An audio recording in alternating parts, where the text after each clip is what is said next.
Mesdames, Messieurs, merci pour votre fidélité à Moto TV. Voici votre journal.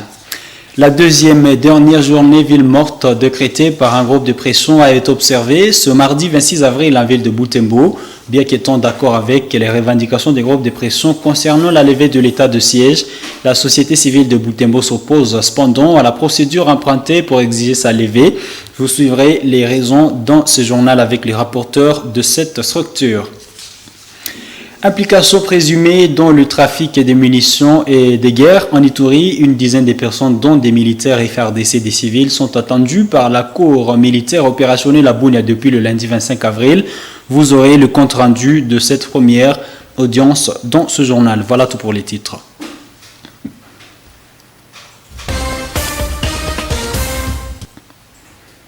Nous venons de le dire, bien qu'étant d'accord avec les revendications des groupes de pression concernant la levée de l'état de siège, la société civile de Butembo s'oppose cependant à la procédure empruntée pour exiger sa levée. Vake Okelo, rapporteur de la coordination urbaine de la société civile de Butembo, considère que demander d'observer des journées villes mortes est une double peine que les groupes de pression infligent à la population déjà meurtrie par des affres des groupes négatifs. Il appelle les autorités à se rapprocher des groupes de pression pour leur implication, pour leur expliquer le travail qu'elles réalisent sur le terrain et ainsi vider tout malentendu. Suivez Vake Okelo dans cet entretien avec Manon Penzi Mazekele. Comme société civile et forces vives de la communauté urbaine de Butembo, nous avons suivi l'annonce de 2 journées villes mortes, lundi, mardi. Quand nous avons suivi cela, nous nous sommes réunis en coordination et nous avons analysé de nouveau la situation que nous traversons. Les journées décrétées par le groupe de pression Véranda Mutsanga, nous disons que ce sont des stratégies qu'on a utilisées même avant l'état de siège. On les a utilisées, on a fait des déclarations, on a fait des marches pacifiques comme des marches même violentes. Il y a eu des rencontres, des négociations. Mais on a constaté qu'avec des marches, avec des journées villes mortes, c'est comme si on se sacrifiait encore une fois dans le néant. Parce qu'il faut comprendre que ces marches étaient réprimées, sont toujours réprimées violemment par les services de l'ordre. On a déjà enregistré des morts avec des balles à bout portant comme des balles perdues. Nous avons déjà enterré nos chers. Alors, nous avons passé à la société civile que l'approche des journées villes mortes, l'approche des marches violentes doit être recadrée, doit être changée.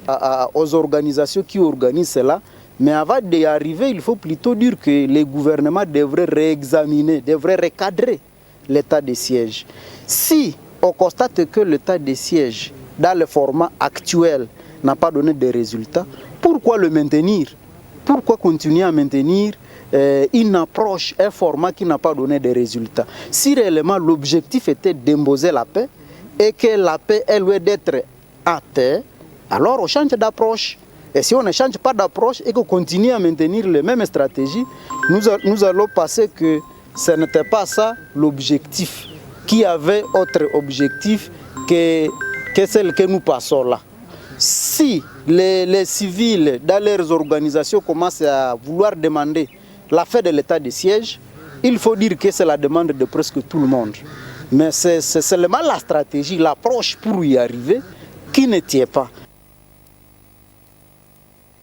Les enseignants de Butembo réunis au sein du SIECO Butembo se disent prêts à aller en grève si le gouvernement congolais ne respecte pas ses engagements pris lors des derniers pour parler avec l'intersyndicale tenue à Bibois à Kinshasa. Cette structure émet des craintes par rapport à la volonté du gouvernement à appliquer des résolutions de ces assises. Pour preuve, les enseignants n'ont pas constaté des changements par rapport à leurs précédentes primes, mais aussi les nouvelles unités ne sont pas jusque-là payées. Suivez Irénée Moutouma, secrétaire permanent du SIECO Butembo, dans ce propos recueilli par Roland Kakimoa. Au niveau du SIECO, nous sommes en train d'attendre parce que nous ne sommes pas encore précis, nous ne savons pas quelle enveloppe le gouvernement a disponibilisée. Parce qu'il parle d'une paye supplémentaire. On a d'abord lancé une paye ordinaire comme ça se faisait dans l'État, mais il promet d'ajouter quelque chose. Nous ne savons pas c'est quelque chose, c'est combien. Ça va concerner quelle catégorie d'enseignants. Nous ne connaissons pas encore le nombre exact de nouvelles unités qui seront prises en charge parce que nous n'allons pas accepter une seule nouvelle unité de la classe de gratuité qui ne sera pas prise en charge. Là, c'est vraiment, disons, une alerte que nous lançons et que le gouvernement connaît, que vraiment, après ce mois, nous n'allons plus parler de nouvelles unités, surtout dans les classes de gratuité. Ce que nous sommes en train d'attendre, voir, et quand nous aurons déjà le résultat sur listing, nous allons alors nous positionner.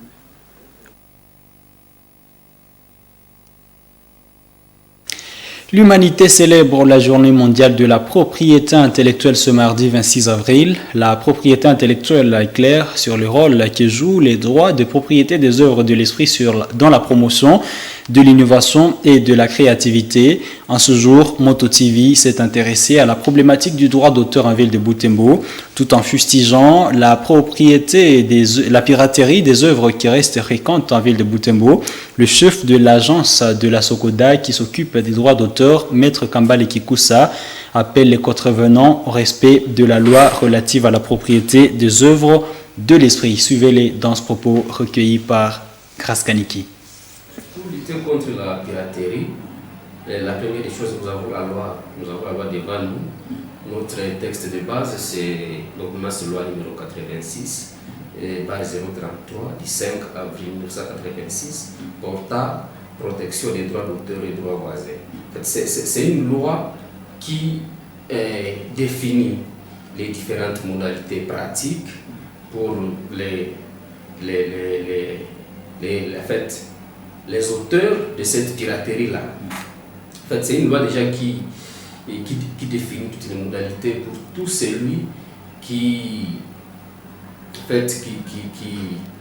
défale, ou bien soit celui qui fait la piraterie, ou soit les plagiats d'une œuvre d'un auteur que nous connaissons, en fait, d'un auteur, mais une œuvre qui a déjà été déclarée auprès de la société congolaise pour le droit voisin. Bon, la première des choses, c'est de les sensibiliser, parce que tout le monde ne connaît pas la loi, et il y en a ceux-là qui font en principe ce qu'ils ne connaissent plus. Ils sont en train de faire des choses que même ne maîtrisent pas. Alors c'est pourquoi la première des choses que nous faisons, c'est la sensibilisation, afin de les adapter à la réalité actuelle, parce que déjà la loi sur la propriété intellectuelle interdit tout ça. Donc c'est pourquoi la première chose que nous faisons, c'est de les sensibiliser, afin qu'ils comprennent que ce qu'ils font, c'est une infraction. Parce qu'ils sont nombreux. Si nous disons qu'aujourd'hui nous allons commencer à les traquer, sinon nous serons chaque jour devant les instances judiciaires afin que ces gens-là soient punis. Parlons de la sécurité, cette fois-ci en Ituri. Les procès des éléments FARDC ainsi que leurs collaborateurs arrêtés pour trafic d'armes et munitions de guerre a débuté.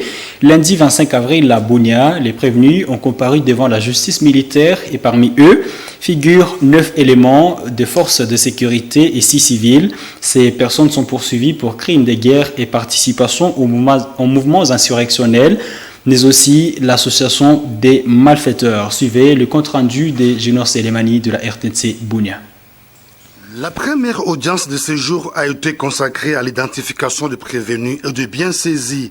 Tous les prévenus étaient présents et assistés par leurs conseils respectifs. Parmi les personnes à la barre, il y a 9 militaires, 6 civils, dont 4 femmes, parmi lesquelles Mme Solange Makoussi, située dans le trafic d'armes et munitions de guerre. Outre ces préventions, ces personnes sont poursuivies pour crimes de guerre par maître, participation à un mouvement insurrectionnel et association de malfaiteurs. Ces procès sont attendus et salués par la population locale. Mina furahi vile gisi bananja procès leo na ya pili ba mama benyewe wanaweza kuchunga batu na kuchunga batoto na babwana yabo. Leo inakuwa biko nakuwa kukamata arme na bambeko wa masasi kwenda letia bakodeko juu baue baraia, vraiment iko mbaya sana. Na omwe gisi nyebi kuna basambisa ifike kumwisho, na kama kwa bakondane babakondane tu. Juu inakuwa mbaya. Ituri yetu inakuwa mbaya sana na vita. Ituri narudia nyuma. À en croire le ministère public, ces prévenus seraient impliqués dans l'assassinat de 62 déplacés du site de Plaine-Savo le 21 février dernier. Cette première journée d'audience s'est déroulée en présence du vice-gouverneur, le commissaire divisionnaire Alonga Boni Benjamin et du maire policier de la ville de Bunia. De ce mardi, la cour débute l'instruction du dossier.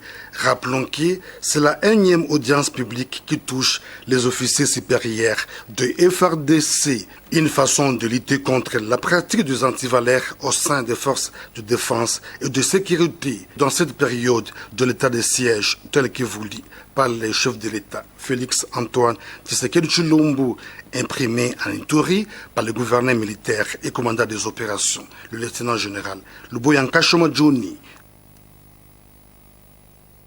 L'examen de la proposition de loi de la réforme électorale se poursuit à l'Assemblée nationale. Dans sa prise de parole le lundi 25 avril, le député national Tembos Yotama a fustigé l'exclusion de Beni Butembo et Yumbi de l'élection présidentielle de 2018. Ainsi, il propose que dans l'avenir, si des circonscriptions allaient à être exclues, le vote du président soit organisé dans les zones concernées et que les résultats soient pris en compte. Voici un extrait de son intervention tirée de la RTNC Kinshasa. C'est pourquoi, pour les élections présidentielles, à cas d'exclusion d'une ou plusieurs parties du territoire national à l'organisation des élections présidentielles, pour un motif quelconque ou des raisons de circonstances, ne sera considéré que président de la République élu que le candidat qui aura remporté les élections présidentielles après l'ajout de voix dans les calculs des parties du territoire exclus. Sur les deux premiers candidats retenus, après que les élections présidentielles soient organisées, si le reste n'a pas été considéré dans la mesure de l'exclusion. Pour les élections provinciales et nationales, en cas d'exclusion d'une ou plusieurs parties du territoire national à l'organisation des élections législatives provinciales ou nationales, le nombre de sièges de membres du bureau à l'Assemblée nationale ou au Sénat ne sera réparti qu'après l'organisation des élections législatives provinciales et nationales dans les parties du territoire national exclus pour compléter les tendances politiques parlementaires.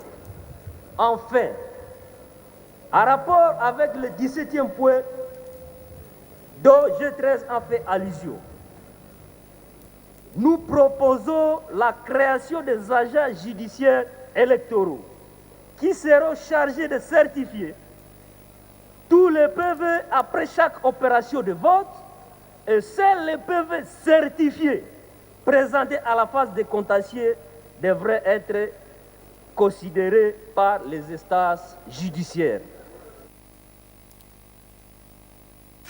Et le sport sans transition finit le suspense. Le nouveau staff technique des Léopards est mis en place. Et comme dans les fuites des derniers jours, c'est bien Otis Ngoma, ancien coach de club, qui le chapeautera. Celui-ci sera assisté par 3 vices, dont Pafil Miayo, Bertin Makou et Guy Bukassa. Paulette Okala est entraîneur des gardiens et Léo Makanzou, préparateur physique. Le contrat de ce nouveau staff s'étend sur 2 ans. Il conduira l'équipe dans la campagne éliminatoire au CHAN 2022 avec évidemment l'objectif de qualifier les Léopards locaux à la phase finale de cette compétition prévue en Algérie. Mesdames, Messieurs, c'est aussi la fin de cette édition du Journal sur Moto TV. Merci à vous toutes et à vous tous qui l'avez regardé. Au revoir.